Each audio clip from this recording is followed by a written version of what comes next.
días sobre fracturas.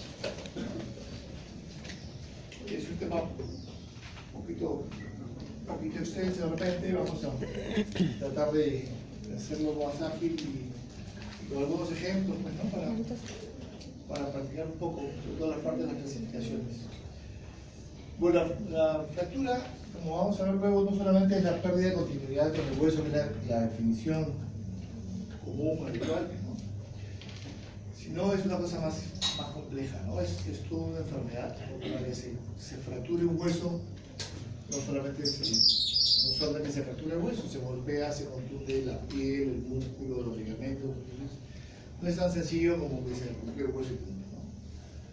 Ahora, los mecanismos capaces de producir una fractura son de tipo directos o indirectos, dependiendo si fue el golpe directo hacia esa fractura o en otra zona, ¿no? La intención de esta clase es darte todos los mandamientos del manejo de las fracturas de la ortopedia y pensar que somos los máximos, pero bueno, hablaremos un poco, pues, de huesos, ¿no? Hablamos de fracturas, tenemos que hablar de huesos, y hablando de huesos tenemos que hablar un poco sobre los tipos de huesos que hay. Tenemos un hueso, si vemos la estructura del hueso, vemos el hueso cortical, que es el hueso duro, y el hueso trabecular. ¿Sí? Si vamos un poquito más en una foto, vemos cómo es el hueso compacto, el hueso cortical es el hueso compacto, y el hueso trabecular es este hueso esponjoso. Este hueso esponjoso, que lo tenemos sobre todo, pues, en las zonas metafisiarias, ¿no? Y el hueso cortical en la parte de toda la estructura que rodea en sí al hueso, en la parte diafisiaria sobre todo.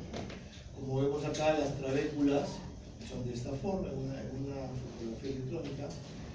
Y si vemos, esta es una cadena, es el corte de un fémur proximal, que es donde se fracturan la mayor parte de los viejitos. Vemos que esas trabéculas, como son mucho más amplias, esto quiere decir que el hueso es mucho más débil. Eso para hacer un recordario, que ustedes seguramente lo saben mejor que yo.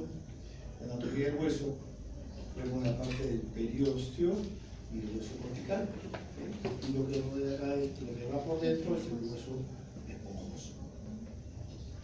Entonces, este hueso cortical va a estar formado, este hueso cortical de acá, está formado por porciones que están en una constante remodelación, ¿no? Todos los sistemas de Haber, que se lo saben de memoria, ¿no? Que están formados por nuestros osteoclastos, osteoclastos y osteocitos. Entonces vamos a ver que gracias a eso el hueso está en estado constante de renovación. Los osteoclastos eliminan hueso y los osteoblastos construyen nuevo hueso. Entonces, estos dos en conjunto van a estar remodelando el hueso. Entonces, están en constante renovación, ¿no?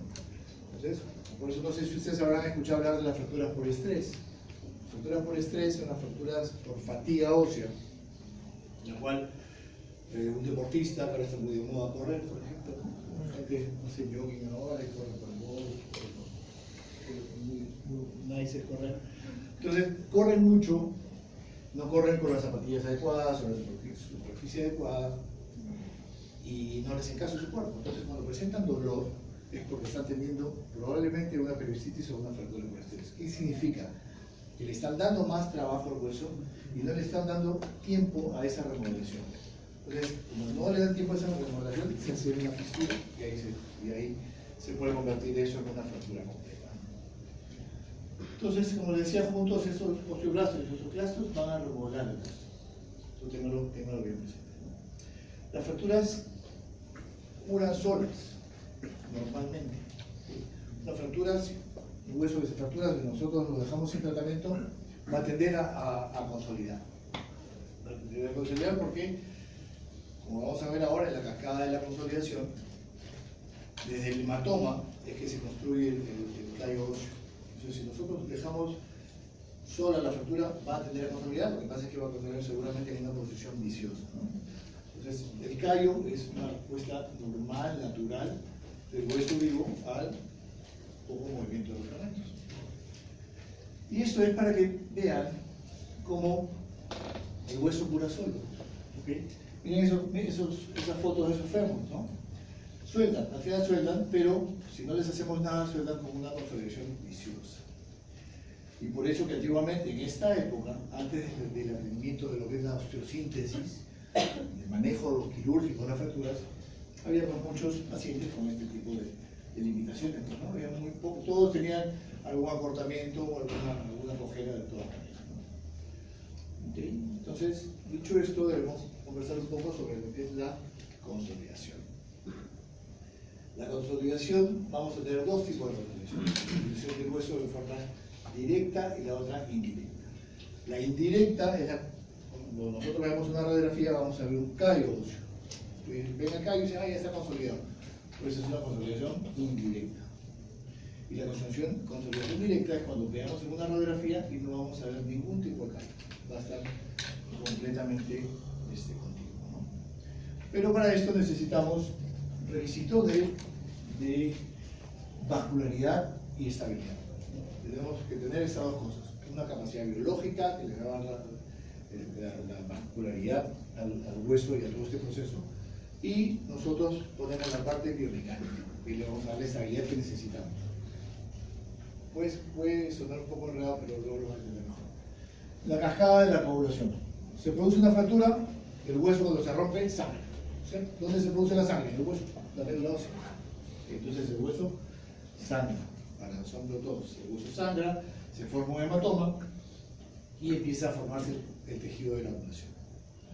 Y ese tejido de la anulación, pasada la semana, van formándose células y se van a diferenciarse pues, el tejido cartilaginoso y posteriormente el hueso. Entonces nosotros, acá es donde entramos nosotros, cuando empieza esta diferenciación celular y vemos qué tipo de consolidación queremos darle. ¿Queremos darle una estabilidad absoluta o queremos darle una estabilidad relativa? Ahí es que nosotros tratamos. Estabilidad relativa se la daremos como un yeso, o ponerle otro tipo de cosas.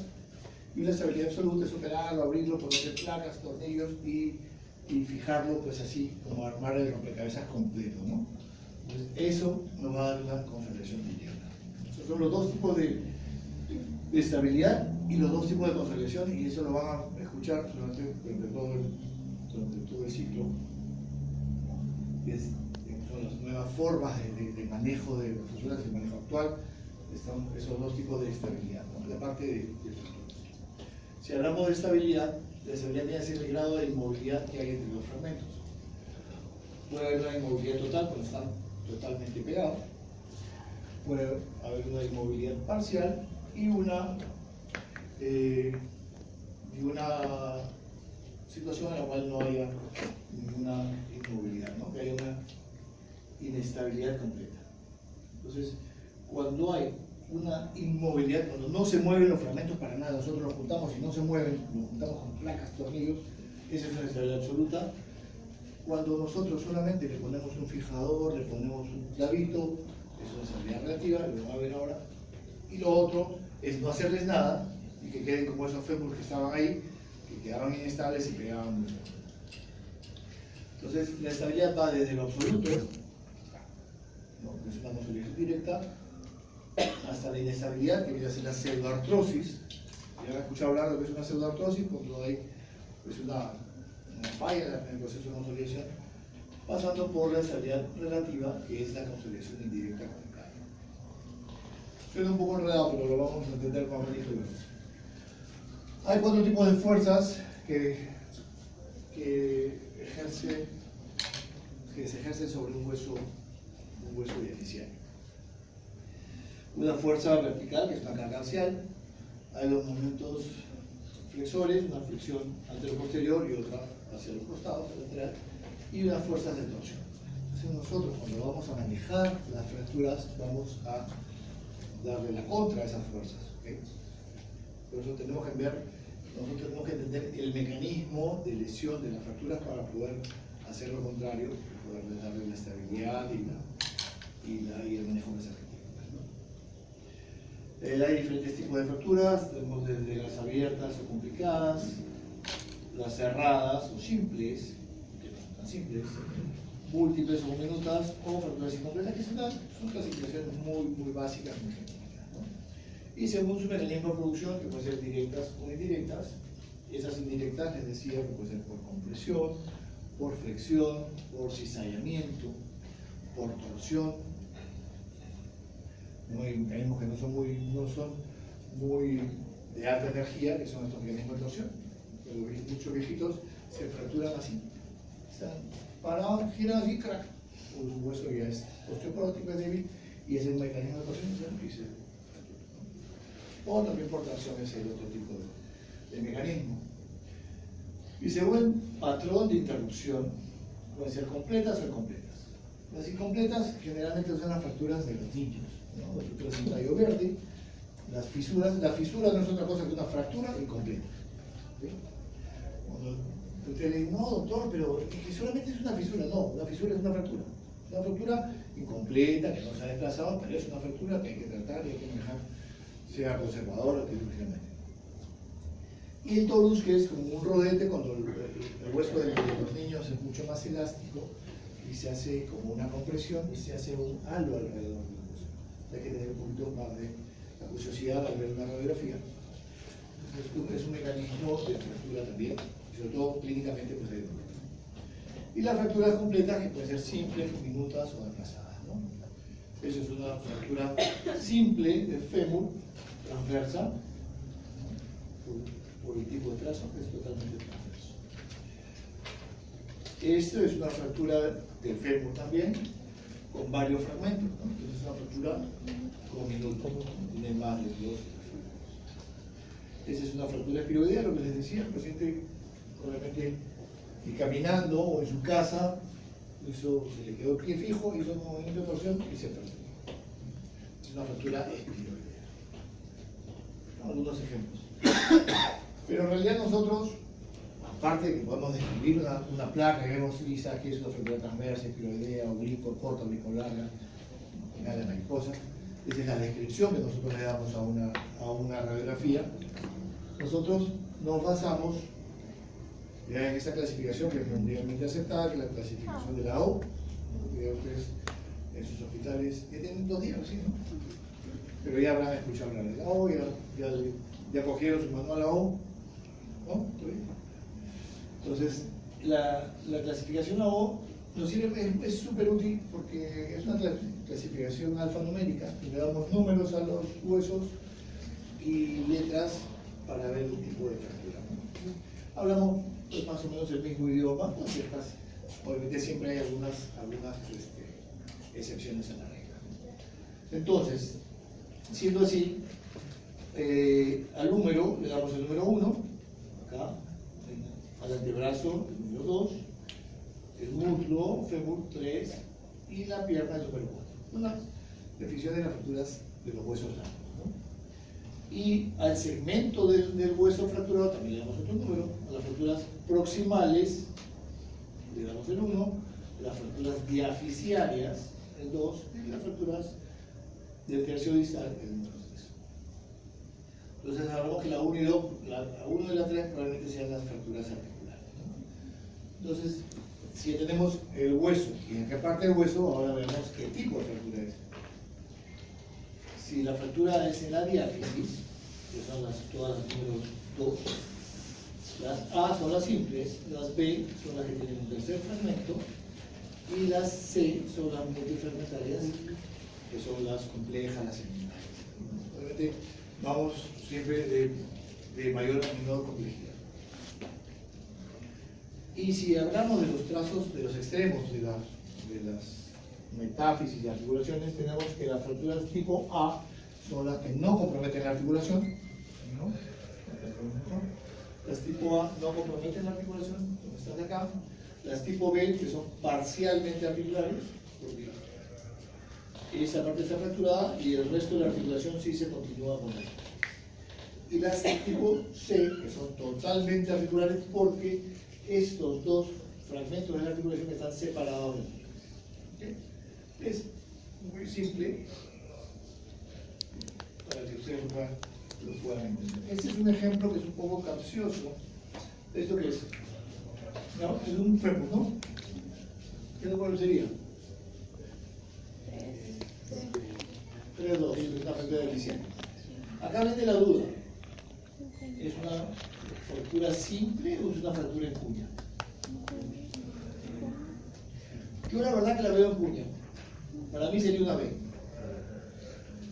Pero hay quienes pueden decirte, no, ¿sabes qué? Que no es una B porque no está desplazada, se ha quedado acá en su sitio, entonces es una A. Claro que se va a convertir en una B en un ratito cuando intentemos poner un clavo. Pero en ese momento es una A para el observador que la clasifica. Como les decía, las fracturas no solamente es hablar del hueso que se rompió y de la clasificación. Quizá tan importante o más importante que la fractura son las partes blandas. El manejo de las partes blandas y la lesión de las partes blandas es súper importante para nosotros y quizá le damos más importancia a eso. Porque según digamos nuestras partes blandas, las partes blandas nos van a decir cuál es el momento ideal para operar. ¿Sí? Entonces, para hablar de la lesión de partes blandas, usamos la clasificación de Sherman, que es una lesión, son fracturas cerradas, pero con lesión de parte blanda. La grado 0, no hay una lesión de parte blanda, es una contusión. Grado 1 es un edema ya más moderado, una contusión moderada. Las grado 2, cuando ya hay edema y empiezan a aparecer flictenas, como esto de acá, ¿no? Y las grado 3, que son estas mismas, pero asociadas a un síndrome compartimental, ¿no? Son los 3 grados de lesión de partes blandas. Entonces, si lo vemos acá, sin el ejemplo con el dibujito, vamos a ver acá que esa es una lesión de una contusión. Hay una contusión, hay edema, hay equimosis. Miren cómo se representa acá, no sé si se llega a ver bien la foto. En esta ya empiezan a haber flictenas, como acá, no sé si llegan a notar. Acá ya empiezan a haber unas flictenas cerosas. ¿Okay? De repente en la otra clase vamos a hablar un poco más de eso. Y esta es una lesión ya más severa, miren cómo está comprometida en las partes blandas. Hay lesiones, unas flictenas ya de tipo hemorrágico. Cuando hay hemorragia, sangre, la sangre es rojo, pare, no tocar, ¿okay? Así que hay que esperar. Entonces, las complicaciones y el pronóstico de las lesiones, de las fracturas, van a estar directamente proporcionales y relacionados a la lesión de las partes blandas. Así que es súper importante. A nadie se le ocurriría operar una fractura teniendo esto. Creo que a nadie. Entonces, o como la anterior, como esta. Pero hay gente que cree que no, que mejor hay que operar y se arriesgan, y eso es un foco infeccioso y se van a complicar, no van a poder cerrar la piel. Entonces hay que saber esperar. No todas las fracturas, y eso para que lo tengan claro desde ahorita, las fracturas no tienen que operarse inmediatamente, no son unas emergencias de vida o muerte. ¿Okay? Ahora más nos importa la lesión de partes blandas. Una fractura, si no se opera en las primeras 24 horas, es preferible esperar 4 o 5 días, una semana, 10 días, hasta que baje el edema, las flictenas, y no poner en riesgo nuestra osteosíntesis. Estas eran las fracturas cerradas. Y cuando hablamos de fracturas expuestas, hablamos de la clasificación de Bustillo y Anderson, que ustedes también conocen seguramente, en la grado 1, que es una lesión puntiforme, realmente de dentro hacia afuera. La grado 2, que ya es una lesión un poco más amplia, ¿okay? Y la grado 3 es una fractura expuesta con lesión importante de partes blandas. La lesión de partes blandas puede ser la lesión de partes blandas, pero que nos permita cerrar y cubrir el hueso, que son las tipo 3A. Las tipo 3B son las fracturas que también tienen una amplia lesión de partes blandas, pero que vamos a necesitar cubrirlas con colgajos, injertos, etc. Y va a ser una lesión amplia de partes blandas. Y las tipo 3C, que están asociadas a lesiones neurovasculares, que normalmente o generalmente son las que están asociadas a amputaciones, que tienen muy mal pronóstico. Como les decía, todas estas cosas también tienen sus excepciones, y la grado 3, mejor dicho, hay lesiones que pueden ser de apariencia de una fractura expuesta en primer grado, pero se comporta como una de tercer grado. Y obviamente va a diferir el manejo de una fractura de primer grado que de una de tercer grado, ¿no? Por el tipo de germen. No es lo mismo accidentarse, caerse acá ahorita en el piso y hacerse una pequeña herida y tener una fractura expuesta pequeña, que caerse pues en un basural. He tenido pacientes que se han, estos recolectores de basura, que se han caído del camión y se han fracturado un basural.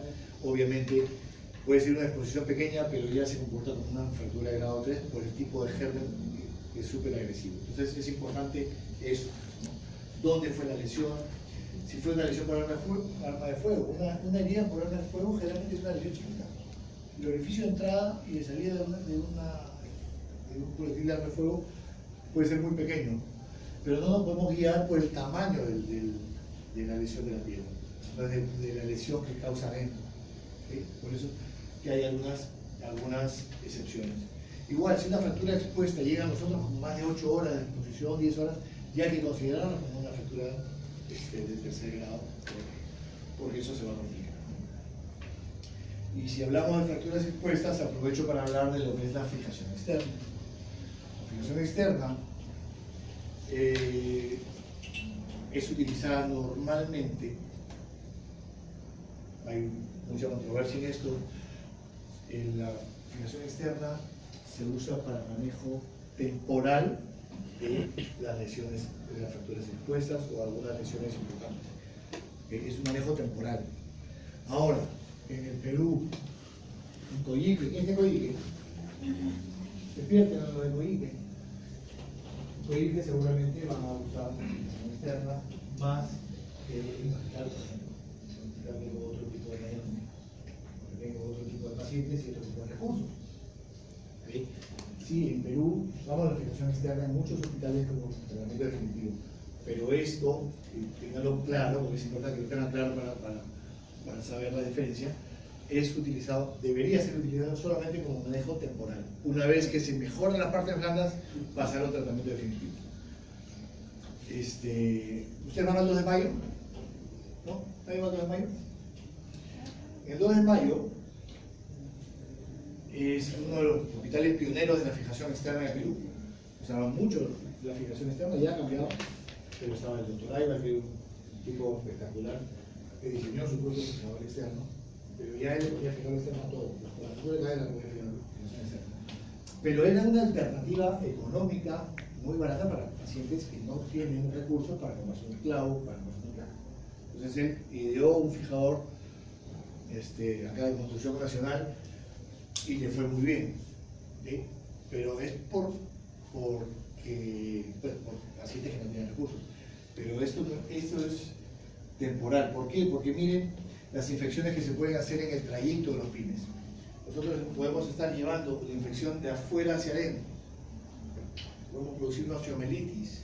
¿Sí? Hay infecciones, hay fístulas que podemos producir por la fijación externa, por una fijación externa que no se pudiera evitar. Ok, y es un método de estabilidad relativa, acuérdense, ahorita se lo voy a explicar. Bueno, los mecanismos de lesión, fracturas directas o fracturas indirectas. A este lo fracturaron, este se fracturó solo. ¿Qué sienten? ¿Cuál es la clínica? Dolor, impotencia funcional, edema, ¿no? El dolor es evidente. Hay crépito, hay deformidad, puede haber una movilidad anormal de la extremidad. El diagnóstico radiológico, el diagnóstico por imágenes, esta diapositiva siempre la he dejado ahí porque ayuda mucho. Es la misma fractura. Esta es la tibia, ¿cierto?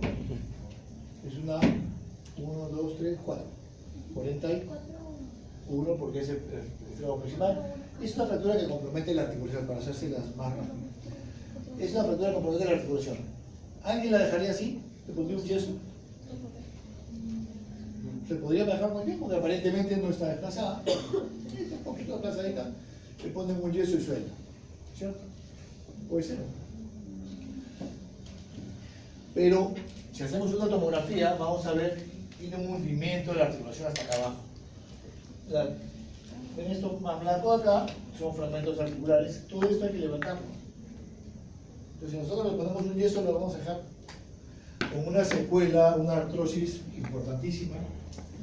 Entonces, ¿esto es para qué? Para decirles que cuando tengan fracturas que comprometan la articulación, cualquier articulación, sea la muñeca, sea el tobillo, o sea, que sea articular, ¿no? Fractura que compromete una articulación, pedir una tomografía.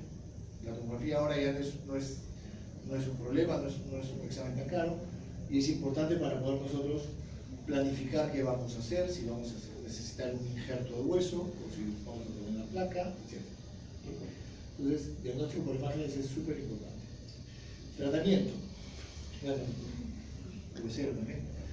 El tratamiento general de la fractura, pues estamos hablando de forma general, los tratamientos pueden ser conservadores o quirúrgicos. El que no opera una fractura no significa que no la está tratando. Las fracturas no solamente hay que operarlas todas, podemos tener tratamientos ortopédicos, con yesos, los cuales, una vez que nosotros hagamos una reducción, debemos inmovilizar una articulación por arriba y una articulación por debajo de la fractura. Eso es importante. ¿Cómo ponen un yeso en una fractura de muñeca, una fractura de coles?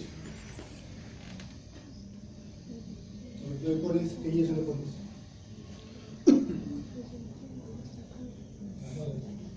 ¿Segundo día?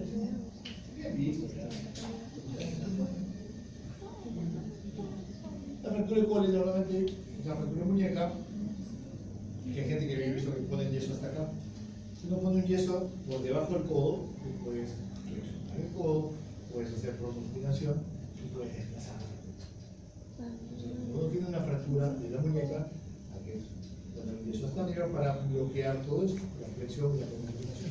Entonces igual, doblamos la tibia, poner el tobillo y bloquear el tobillo, bloquear la rodilla. Si nos fracturamos el fémur y a alguien se le ocurre operarlo, hay que poner un pelvipedio hasta acá arriba, cosa que sería una tragedia. Bueno, no, eso para manejo de niños sí, pero ya en adultos muy mal. Aparte de los yesos, tenemos los yesos funcionales, tenemos también ahora muchos aparatos ortopédicos que nos pueden ayudar, los walkers, todos los inmovilizados. Y si queremos operar, vuelvo a donde comenzamos, debemos tener bien claro si queremos hacer estabilidad absoluta o relativa. ¿Qué queremos de esa fractura? ¿Que se mueva o que no se mueva? No queremos que se mueva, tenemos estabilidad absoluta y pondremos tornillos de tracción, placas de compresión, planta de tensión, soporte, etc. Y si queremos darle una estabilidad relativa, haremos lo que llamamos un tutor con soporte, después un fijador externo, un clavo intramedular. ¿Por qué? La cosa es así, estamos en la época de la osteosíntesis biológica. O sea, mientras menos agresión, pues ya el tipo tuvo una agresión con la fractura. Y si nosotros vamos a ir a tratar esa fractura y vamos a abrir el foco de fractura, vamos a limpiar, lavar, pegar el rompecabezas, le vamos a quitar vascularidad, probablemente más infección, porque estamos desvascularizando y abriendo más. Entonces, la osteosíntesis biológica es aquella en la cual no tocamos el foco de fractura, dejamos toda esa cascada de coagulación, de la consolidación, perdón, se cumpla. Y lo único que hacemos es fijar en forma relativa, en los extremos o por el medio del hueso, pero sin tocar el foco. Alinear, dejarla derechita para que el cuerpo haga lo suyo, la biología haga lo suyo y consolide mejor. No me importa si queda perfectamente la radiografía, porque el paciente no sale con la radiografía en la mano enseñándose a nadie. ¿Cierto? Lo que necesitamos es que tenga una buena movilidad y una buena función. Entonces, el principio tutor es esto: una fractura de fémur, una fractura diafisiaria. El tratamiento de elección para todas las fracturas diafisiarias es el clavo endomedular. ¿Okay? Para las fracturas diafisiarias. Entonces, si tenemos esa fractura del fémur, la reducimos, no necesariamente abriendo el foco. Yo la puedo reducir jalándola de acá abajo o poniéndole unos clavos para jalarla a la distancia sin necesidad de abrir este foco. Entonces la reducimos y le pasamos un clavo. Y lo mandamos a caminar. Entonces empieza a caminar y empieza a producir ese callo. Y ahí se hace el callito, porque estamos estimulando. O sea, ese clavo nos permite que en ese foco haya ciertos movimientos. No queremos un movimiento espectacular, son movimientos controlados pequeños. Y ese movimiento, ese choque de los huesos va a hacer que se estimule la formación del callo. Entonces, eso es una estabilidad relativa. ¿No? Está indicado en la mayoría de las fracturas diaficiarias de los huesos largos. Es un fémur, es una tibia, eso es un húmero. Ahora, el principio de compresión. Les decía, una estabilidad absoluta y luego estabilidad relativa. Esa es la estabilidad absoluta, el principio de compresión. Es la ausencia de movimientos en el sitio de fractura. ¿Okay? Entonces, miren esta tibia, es una fractura articular, la articulación. Acuérdense, las articulaciones tienen que quedar perfectas. Entonces, si ya hemos hablado un poco de fracturas deficiarias, van con un clavo, significa, y estabilidad relativa, significa que probablemente las articulares necesiten estabilidad absoluta. Entonces, miren, con un tornillo hacemos compresión y como cierra acá. Entonces nosotros le damos carga y estamos. Entonces, pregunta examen. Estabilidad relativa para las fracturas articulares. Perdón, estabilidad relativa para las fracturas diaficiales o metaficiales. Y estabilidad absoluta para las fracturas articulares. Así, aquí sí es preferible abrir, ver que le quede perfecta la articulación, la reduce bonito, le pone sus placas, sus tornillos. Ahí sí.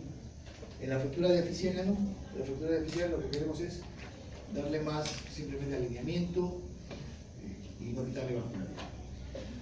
Requisito, tener un buen aporte vascular. ¿Por qué? Porque el músculo le da, digamos que las 2/3 partes de la alineación al hueso. Entonces, por eso es importante nuestras partes blandas.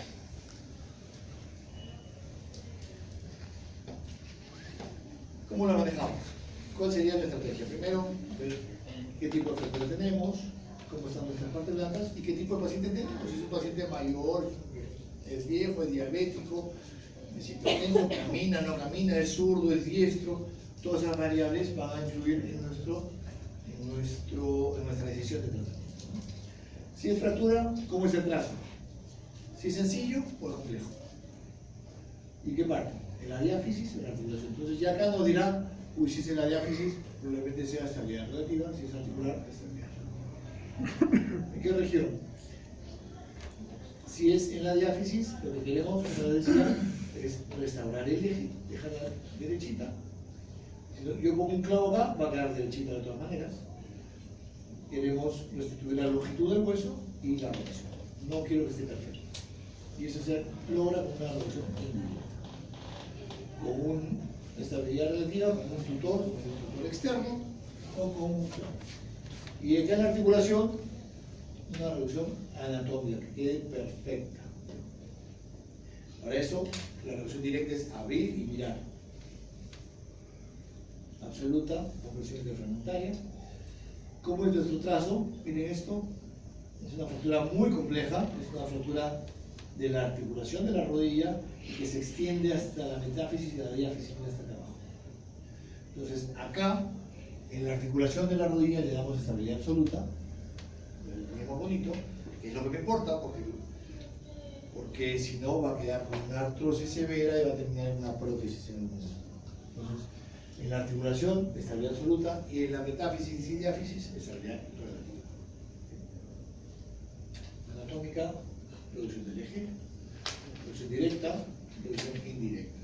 O sea, reducción indirecta porque acá agarro para reducir esto, y por acá le deslizo una placa, y no hay necesidad de abrirlo. Los tejidos blandos, importantísimo para nosotros ver la aparición de flectetas, de apoyos, como ya les dije, de los síndromes compartimentales, son muy frecuentes. Miren estas marcas que tienen acá. Estas marcas son para qué se imaginan. Con estas marcas nosotros podemos hacer un monitoreo y una medición de la esterilidad. Si sospechamos de un síndrome compartimental, el paciente va a presentar dolor, se va a enfriar, se va a aumentar de volumen. Entonces, una forma de medirlo es poner esas marcas y con 1 centímetro medimos la circunferencia. Si esto va ampliándose y aumenta el dolor y no hay pulso, estamos ante una emergencia y es un síndrome compartimental que hay que hacer una fasciotomía como esta. Hay que abrirlo, hacer una fasciotomía y aprovechar y hacer una fijación. Si son fracturas expuestas, debemos decidir, pero normalmente en el momento, si fijamos, si amputamos. Ahora, yo soy ya de otra generación, no teníamos cámaras fotográficas en los teléfonos. Entonces tenías que llamar al familiar, meter una sala y decirle, mira, hay que amputarla.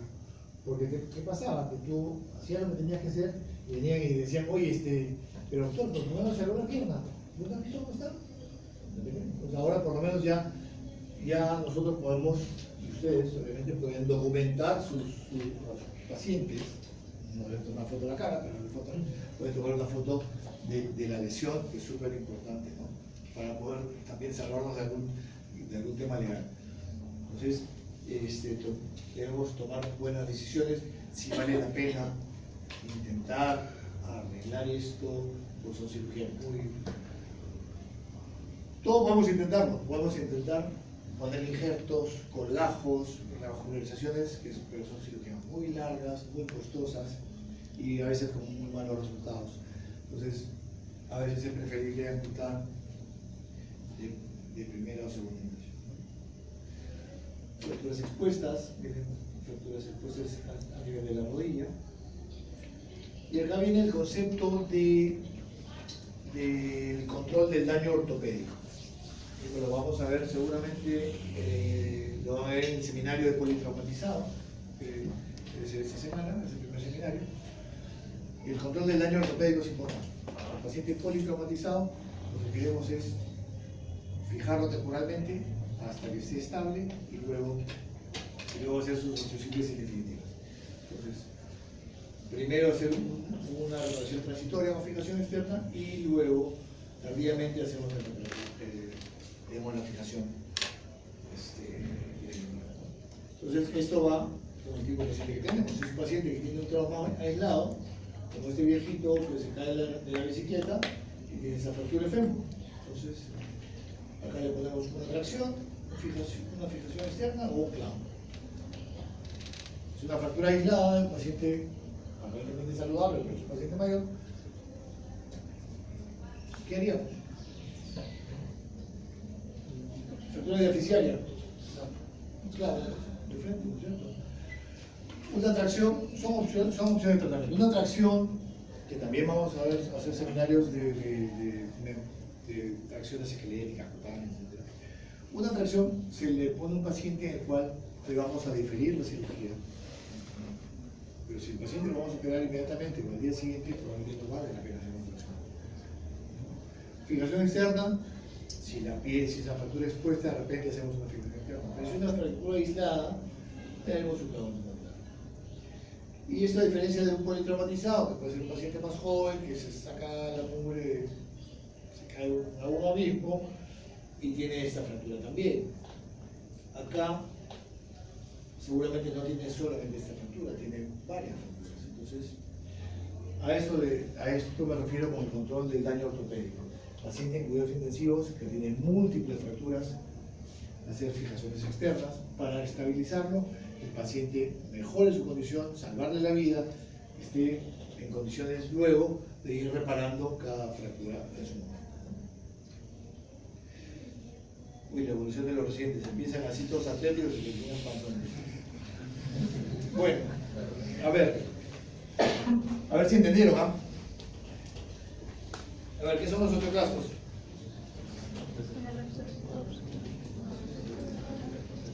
Que se pierden. Por eso va a ir al examen. ¿No? ¿La 1, la 2 o la 3?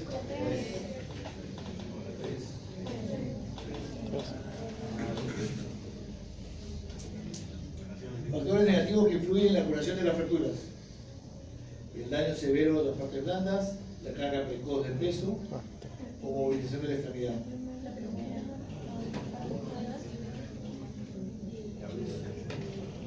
Parecían que estaban dormidos, ¿ah?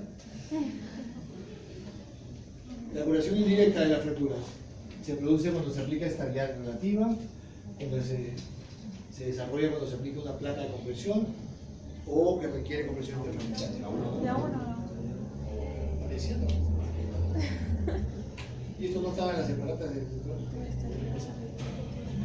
¿Qué tipo de estabilidad se requiere acá? Relativa. ¿Ah? Relativa. Relativa. Ah, se pelaron. Se pelaron. Esta sí es estabilidad absoluta, esta tenía trampa. A pesar de que es una fractura diaficiaria, a pesar de ser una fractura diaficiaria del antebrazo, acá son dos huesos. Y el antebrazo funciona como articulación. Hasta la fractura, la fractura está en el radio, ¿sí?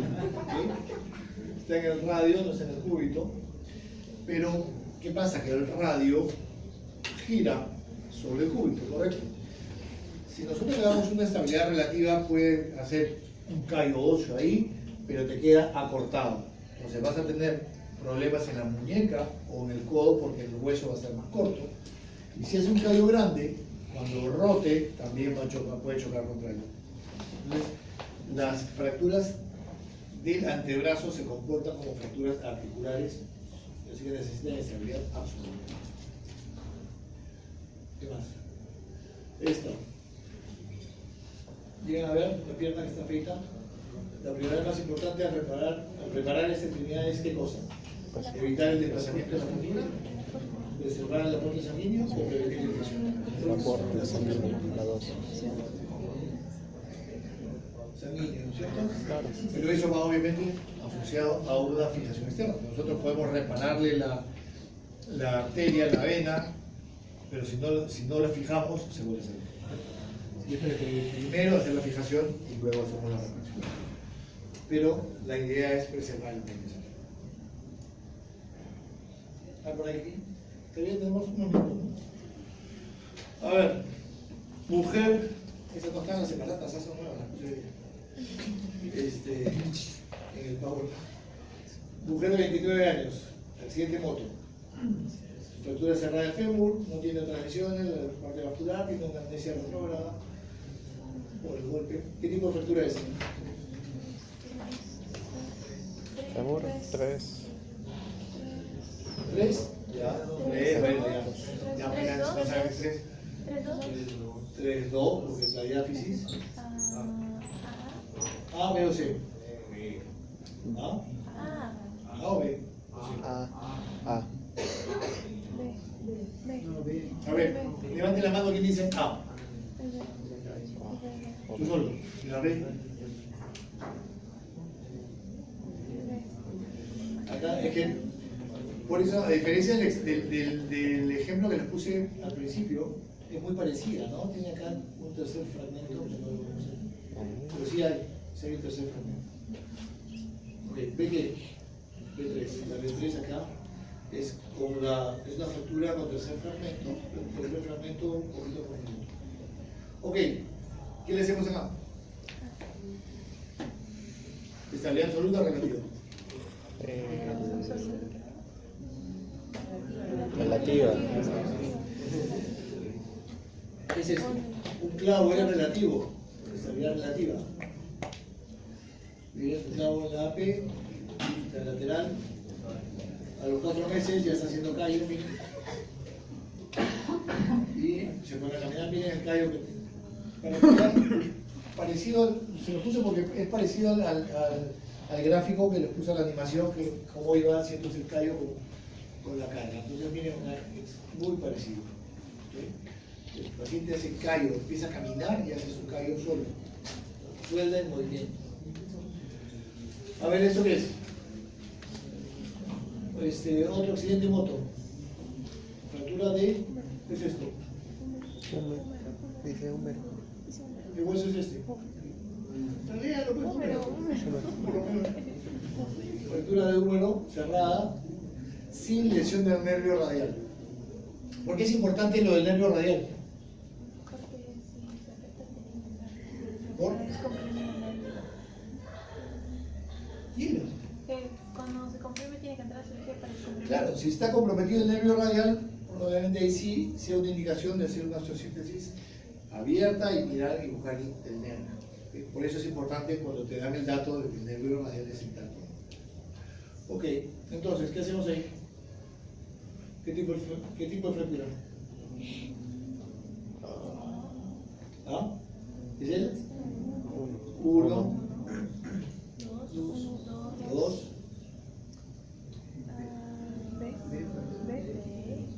Beta, ¿no? Tres. Otros. Ok, entonces, ¿qué hacemos acá? ¿Qué buscamos? ¿Qué buscamos? ¿Qué estabilidad buscamos darle acá? ¿La absoluta o relativa? ¿Ah? Relativa. ¿Relativa cómo se la podemos dar? ¿Qué opciones de tratamiento? ¿Ah? A ver, la estabilidad relativa se le podemos dar con un yeso. ¿Alguien le pondría un yeso? ¿Por qué no? Yo sí le pondría. Es una fractura diaficiaria que puede ir tranquilamente, podemos intentar hacer un aparato de yeso. Porque muchas veces es preferible no operar el húmero, porque podemos lesionar el nervio radial operándolo también. Entonces, si se puede intentar un manejo conservador, vale la pena. Pero es muy inestable, porque es una fractura medio diaficiaria. Entonces, clavo de modular, miren cómo está haciendo un callo acá.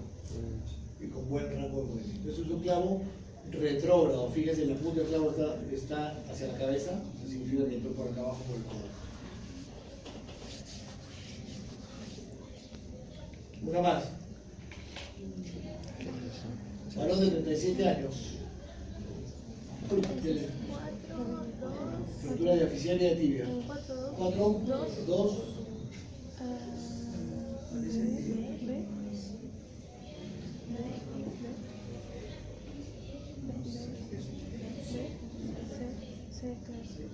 ¿Sí?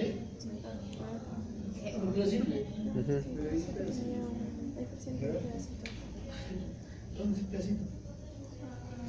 Bueno, podría, pero es un pedacito, no es una cuña en realidad, ¿no? Es un fragmento chico. Es una tipo A. Una A3 porque es una fractura transversa. Las fracturas transversas son las más inestables. Porque alguien también podría decir, pues, se ve fácil, le pongo un yesito y listo, ¿no? Pero son súper inestables las fracturas transversas y además tienen el peroné fracturado al mismo nivel, lo cual la hace mucho más inestable.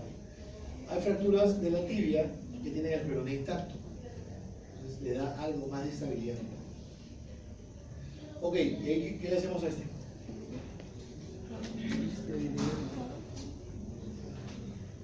Mira, estaba con un blanco menos de 8.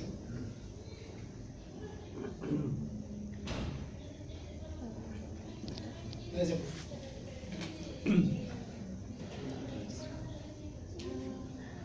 En la piel.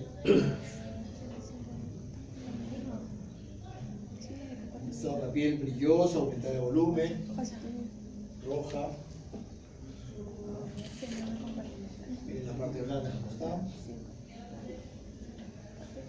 Su fasiotomía porque estaba haciendo un síndrome de complemento. Y se le hace su fasiotomía y se le coloca su clavo. Se le hace la fasiotomía y se le hace la fijación. Esas son las. Ya, la última, ahí. Esa está bien bonita. Varón de 32 años, accidente de moto, lesión aislada, pero es fractura expuesta. Pero vamos a hablar de la parte ósea, ¿ya? ¿Qué tipo de fractura es? 2, 2.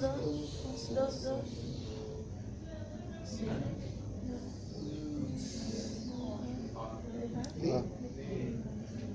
B. 3. Claro. Las dos tienen tercer fragmento. B3, ¿por qué? Porque, mira, acá está la clasificación de las fracturas del antebrazo. Las A son simples, las B con tercer fragmento y las C complejas. Esta B1 es porque es del cúbito, la B2 es del radio y la B3 es de los huesos.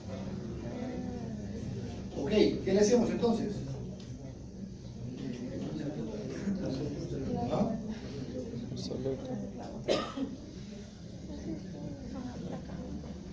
Pero tenemos que tener en cuenta que en alguna de ellas hay falta de hueso. El fragmento que se salió probablemente no sea un fragmento que se pueda hacer la osteosíntesis y armar el rompecabezas completo. Entonces, en una de ellas se hizo una estabilidad absoluta. Y en el cúbito tiene una estabilidad absoluta con consolidación directa, sin callo.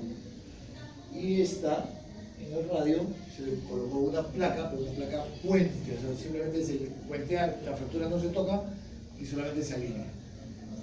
Y lo van a ver de mejor.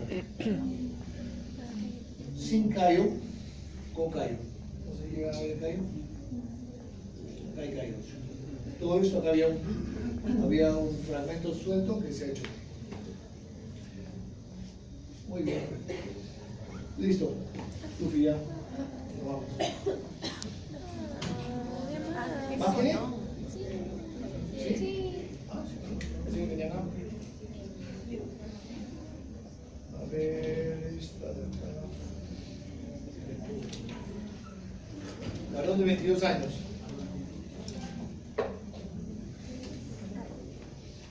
¿Qué tipo de fractura es? 32 es de todas maneras porque todo dice sí.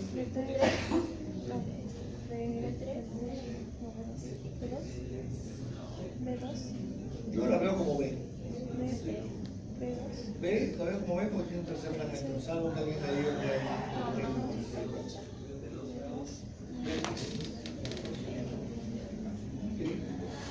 ¿Está la B? Entonces, ¿qué le ponemos?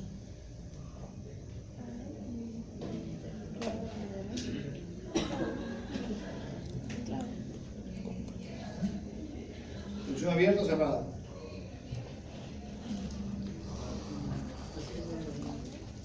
Si es un fémur, tu fémur, ¿qué te has parado?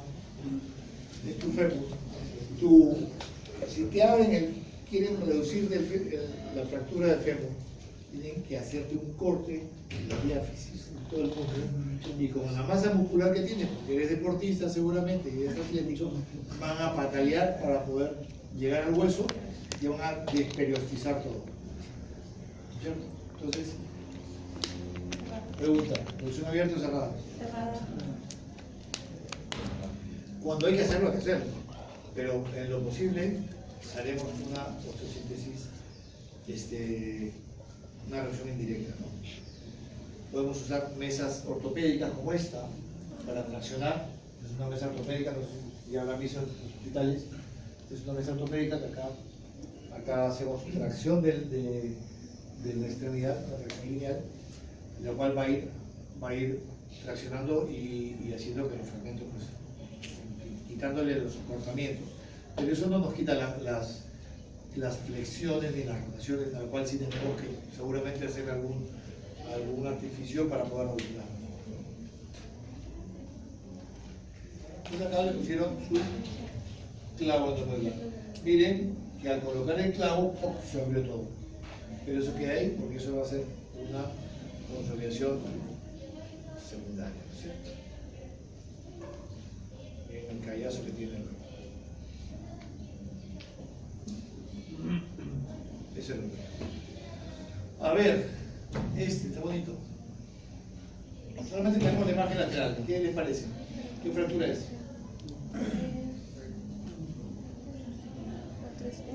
Es el fémur, ¿no? Sí se ubica que es el fémur. ¿Sí? ¿Qué región sería esta?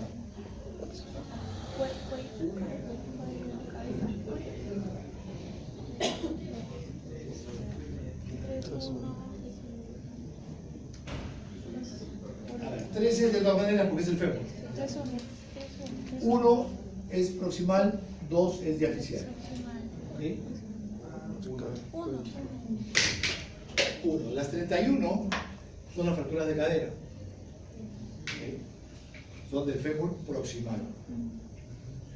Hay ciertas discrepancias también, no todo es perfecto. Entonces, esto, nosotros describimos la fractura, no le damos un número todavía, pero describimos la fractura. Es una fractura simple, ¿no? Transversa, del extremo proximal del fémur. Dirían que es una fractura subtrocantélica. ¿Sí, no es cierto? Ok. Entonces, la fractura subtrocantélica, hay quienes dicen, como yo, que es una fractura diaficiaria alta. Hay otros que dicen que es del fragmento proximal y no. Y siempre nos peleamos, nunca nos ponemos de acuerdo. Entonces, esto como la puesto. ¿Ves? Como una fractura diaficiaria. O sea, la fractura subtrocantélica es una fractura diaficiaria alta, del extremo proximal de la cadera. Es una tipo A porque es simple, ¿no? A3 porque es transversa. Entonces, ¿qué le hacemos acá? Presión, tutor, tirante.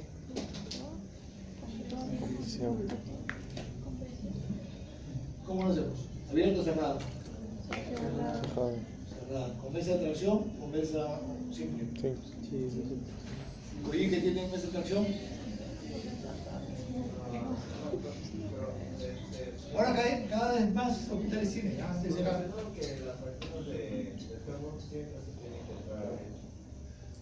¿Quién dijo eso? Que venga acá, que nos peleamos. ¿Ah? ¿Quién dice eso? No me digas que, pero que... ¿Abre a toda la fractura de fémur?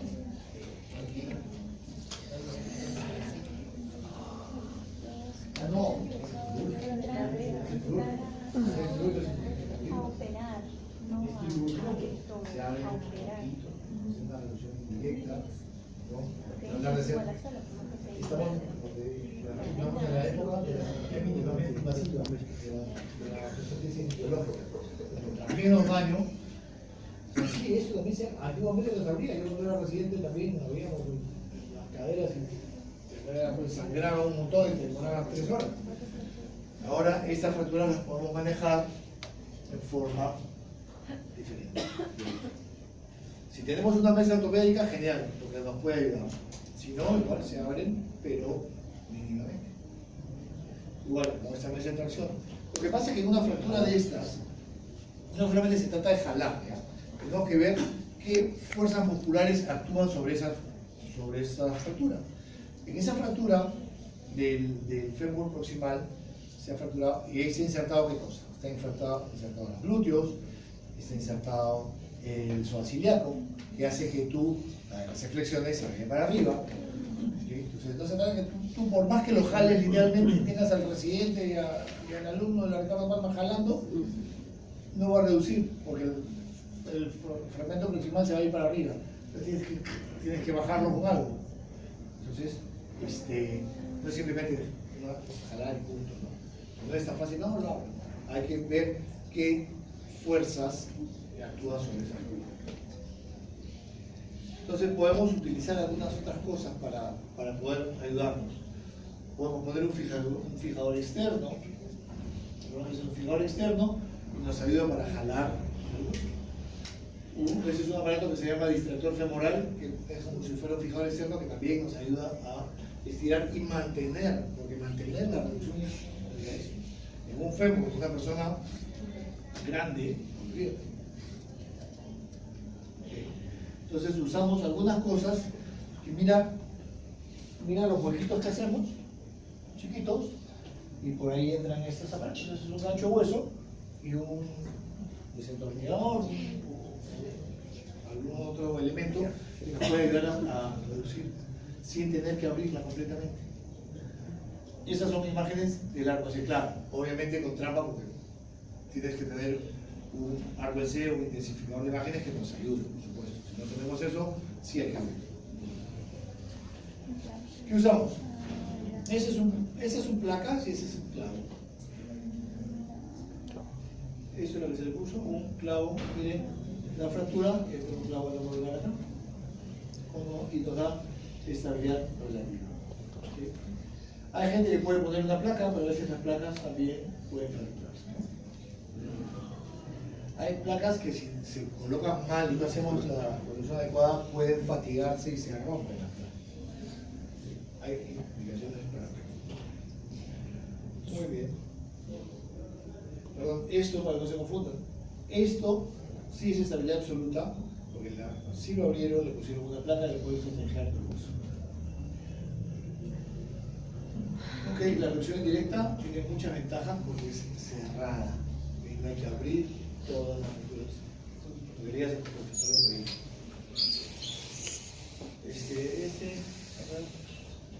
¿Qué es esto? Un codo. ¿Qué hueso es? ¿No? ¿Un perdón? Sí. Está feo.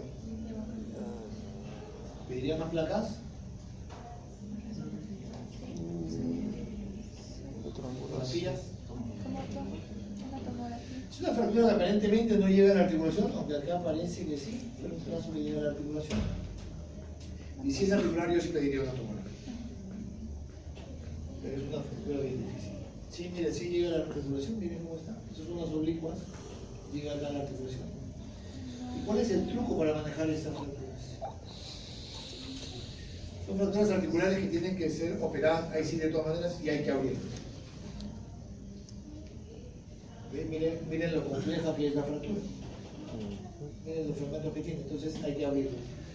Pero si yo la abro, yo abro la fractura acá y buceo a través del tríceps, no voy a llegar a verla completa. Entonces, ¿qué hacemos? ¿A alguien se le ocurre? Hacemos una osteotomía del olecrano. El paciente está boca abajo, cortamos el olecrano y levantamos el olecrano con todo el tríceps. Entonces nos deja ver todo esto. Claro, estamos fracturando el olecrano, pero después lo vamos a volver a reparar. Pero que no, si no, no hay forma de poder reparar la articulación. Cuando hacemos una osteotomía, claro, la hacemos pues con una sierra que nos va a quedar perfectamente luego para poder hacer sus funciones. Entonces hacemos eso, vemos nuestra articulación y le colocamos las patitas y al olecrano lo volvemos a fijar con este tirante.